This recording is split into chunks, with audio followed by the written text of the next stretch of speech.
Campers of Reddit. What's the most disturbing thing you have seen while camping? Story 1 went to an empty campground in the mountains in California. The weather was bad. January of 16 or 17. We were set up near a small river cooking a late dinner in the dark after night fell. My old dog, a husky, starts absolutely losing his mind. He was screaming and barking at a place beyond our lantern light away towards the river. I flipped on my headlamp, and it was a mountain lion. It stared back at me for a second or two, then turned and I lost it in the brush. Those eyes staring back at me. Bring your dog camping with you. Story 2. As I was unpacking for a solo camping quail hunt, two guys walked into my camp to chat, dirty and very disheveled, obviously drunk. They asked me if you got bullets for that gun when they saw my shotgun case. After a few minutes, they turned to walk back to their camp. I saw that one of them had his scalp peeled back, leaving an open and crusty wound the size of the palm of my hand. That night they drank and threw .22 rounds into the fire and ran. Eventually they passed out. The next day they were arrested, and I was told that the one with the scalp wound tried to attack someone with a roofing axe a couple of days earlier and got the Uno reverse card played, and they were up there hiding out. Story 3. A couple came to the spot next to ours after we had been camping for a few days. They were there for about 2 hours after unpacking and setting up camp, just practicing knife throwing and cracking a whip. One of them cut their finger off, and the other came and asked if we could watch their campsite until they got back. We did. We also played Indiana Jones for about 3 hours, drunk off our butt trying to swing from a broken branch of a tree with that whip. They never came back, and we let the park ranger know to look after their stuff. Story 4 was at a campsite in rural Buffalo, New York, when a family of about 5 showed up and unpacked at the site next to us. Seemed like nice people, exchanged pleasantries, and went about our separate business setting up camp. The next morning, when we unzipped our tent and went to prep breakfast, we realized they were all still asleep, on the ground. No sleeping bag, no tent, just lying down, fully clothed, like they had been raptured. Remember, this is Buffalo, New York. Even in the summer, it gets cold at night. That was spooky. But we decided to leave them be and get packed up. Once we got back from a breakfast run, they were up and packing. Seeing that we were back, the father came over to us and introduced himself. Said we seemed like nice people, and that he wanted to warn us about the imminent collapse of the U.S. economy. He eyed our car and said that it'll be the only type of currency available once the banks shut down, and that we should be careful, since someone will want it more than our money when China invades. He pulled out his phone to try and show us a YouTube video that explains the whole thing, but we somehow extricated ourselves and booked it, packed up and left faster than we ever have before. The disturbing thing was not just what he said, it was how calm and genial he was while saying it, as if he was talking about the weather. Story 5. This is a story about my grandma that I didn't hear directly from her, but from my family. My grandmother, born in the 20s, grew up in suburban Florida and didn't really have any experience with wildlife. After she married my grandfather, they went camping in Yellowstone, possibly their honeymoon, not sure. They went for a hike, and when they came back, they saw a bear at the campground sniffing around the steaks my grandma was going to prepare for dinner. My grandma ran up to the bear and smacked on the nose with the flat side of an axe. Not recommended. Fortunately, the bear ran off. Now I have no idea how big this bear was. It may have been a baby for all I know, but it still makes for a good story. Story 6. My sons and I went camping in a very remote spot deep in the Idaho woods. We went for a 2-mile hike even deeper into the woods and came across a perfect circle about 5 feet in diameter, made completely of bones, with a smaller circle of bones in the center of the circle, with a deer skull placed directly in the middle. On the way back, we looped around and found ourselves in front of a dense group of birch trees that gave off the darkest vibe. My sons and I all had goosebumps. We bypassed the birches and eventually made it back to camp. I think that 90% of the creepy, paranormal, supernatural stories you hear about the woods have rational explanations, including my story. But even though the ring of bones was odd, it's the dark, ominous feeling that we all got from the birches that really unsettled me. Story 7. Fun story. Nothing terrible here. It was a bachelor party. We decided to go camping in North Florida. Well, somehow it turned out to be the coldest time of the year, well into the 40s and 30s. It was so hard to leave the campfire to go to bed because any time away from the fire was freezing.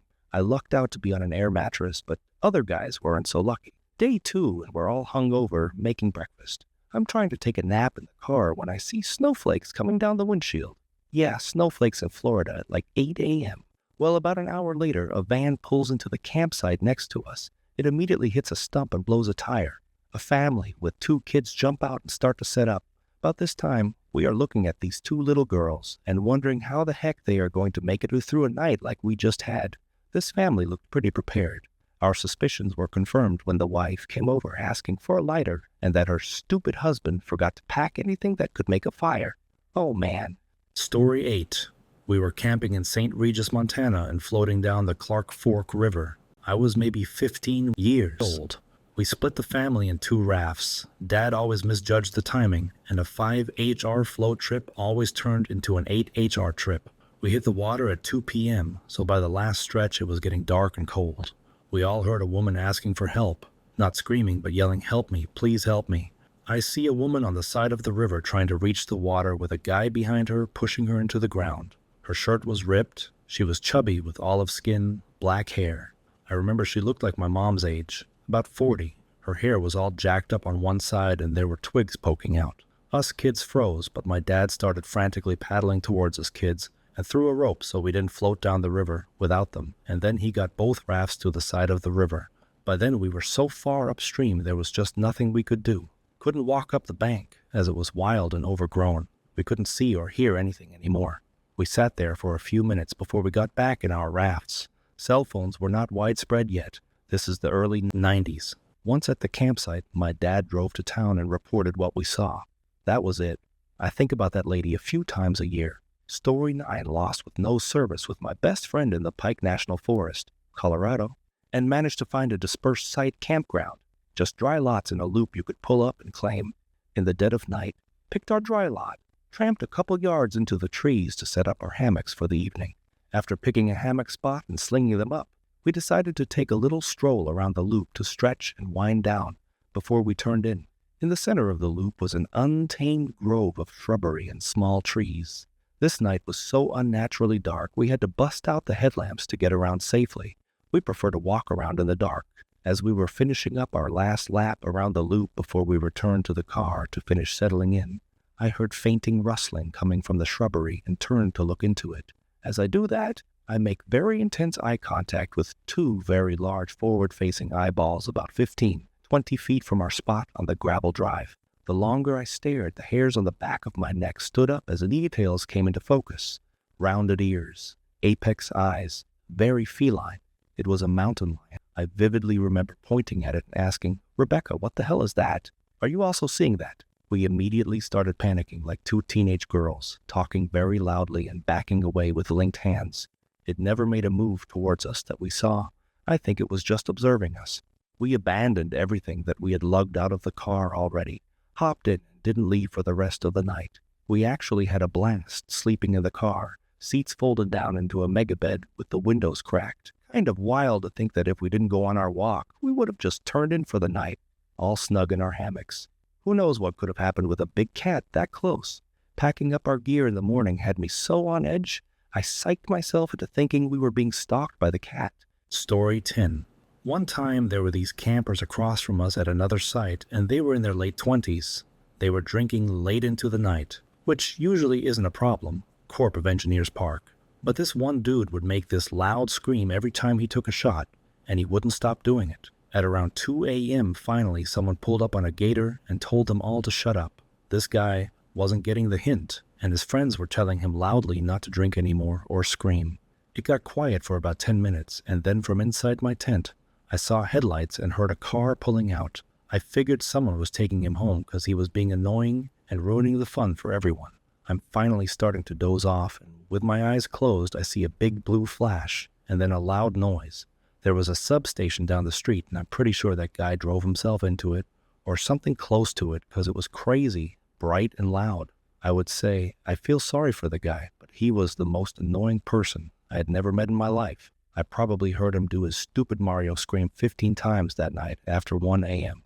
Story 11. I went on a family camping trip in Austria as a kid. The campsite was in a forest, and my dad picked a nice spot between some trees. Unfortunately, our tent wouldn't fit, so we had to move along a bit. That night, there was a massive storm, and I remember my parents tying the tent to the car and spending most of the night holding the tent down. In the morning, we woke up and it was a bright, sunny day. We opened the tent to find a 2-foot thick tree laying across the spot we originally picked. If our tent had fitted in that spot, we would have probably been killed. My mom cut the trip short at that point. Story 12 was with a group of about 8 people. We were in a very isolated location, not a formal campground. We always preferred to hike in and get as far away from other people as possible. Around 9 or 10, it was pitch black and the woods were silent. No wind. We were all pretty buzzed off whiskey at this point. And out of nowhere, this dude with a hunting rifle on his back steps into the firelight. He wasn't wearing a shirt and basically looked homeless, kind of a blank stare on his face.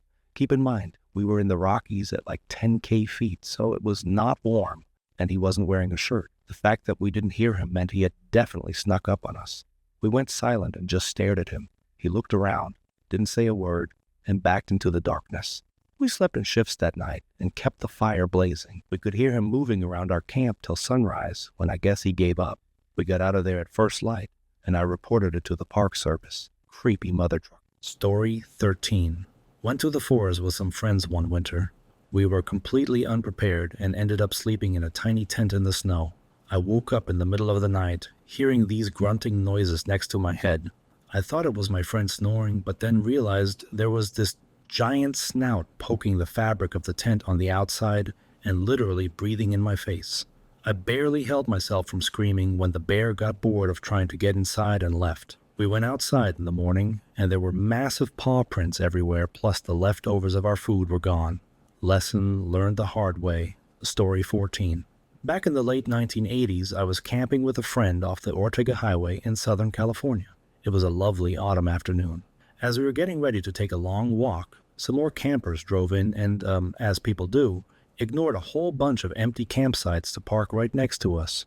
Their stereo went on immediately and loudly. We escaped the campground for our walk, and after a very nice time, we started heading back. As we were walking along a fire road, we heard what sounded like someone sliding down a rock-strewn hill.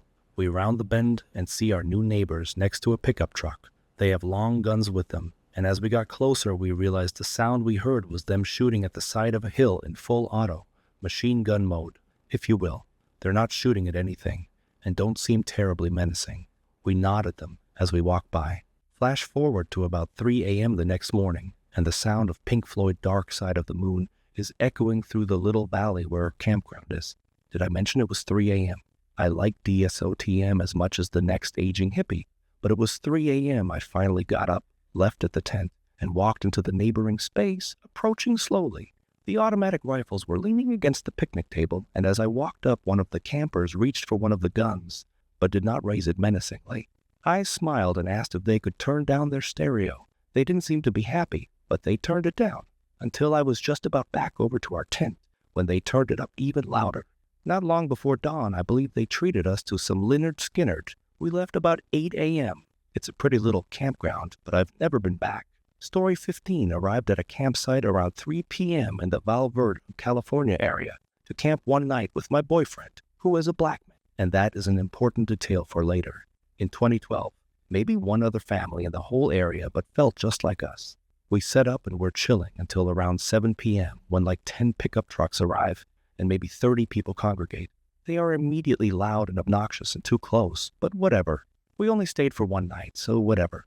The huge group starts to stack big piles of wood to make a huge bonfire, and we start to notice, they are all men, white men.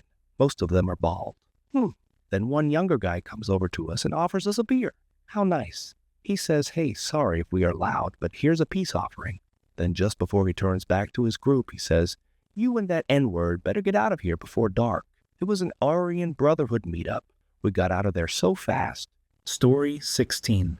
Not a camper, but my family owned a campground for 10 years. We were privately owned and prideful. In other words, we didn't have enough money to pay people, so we did all the caretaking. On July 5th, my dad asked me to clean the bathhouses. I proceeded to take care of the front bathhouse, which was in surprisingly good shape for a party weekend. Nothing out of the norm. I then proceeded to the back bathhouse. Upon opening the door to the men's side, I was greeted with a smell I'll never forget. In front of me was a trail of diarrhea and vomit, leading from the stalls to the showers, about 15 feet away. As my eyes tracked the trail, I found a man, passed out and face down in the showers. He was covered head to toe in crap and chunky vomit. I legitimately thought he was dead and poked him in the leg with the broom I had. Thankfully, he groaned and moved slightly. At 13 years old, I had the realization that my dad did not pay me enough to deal with this and proceeded to run to Mommy, who then made my dad clean it up. Story 17. I love to camp. Rarely ever do I camp where there are people, for obvious reasons. The last time in an actual campground was at a reservoir north of Phoenix. Had the place all to myself. A group of college girls showed up, and they all got so drunk. One of them, a cute brunette, dropped her phone in the outhouse toilet. She was absolutely wasted and devastated by the loss of her phone. Wouldn't let anyone use the toilet, bawling her eyes out. I felt so bad for her. I had a rake in my truck. I'm always a prepared camper. Being the only dead-sober camper in sight, and a gentleman, I sacrificed my rake for her sanity, fished her phone out of the toilet, and God knows what else.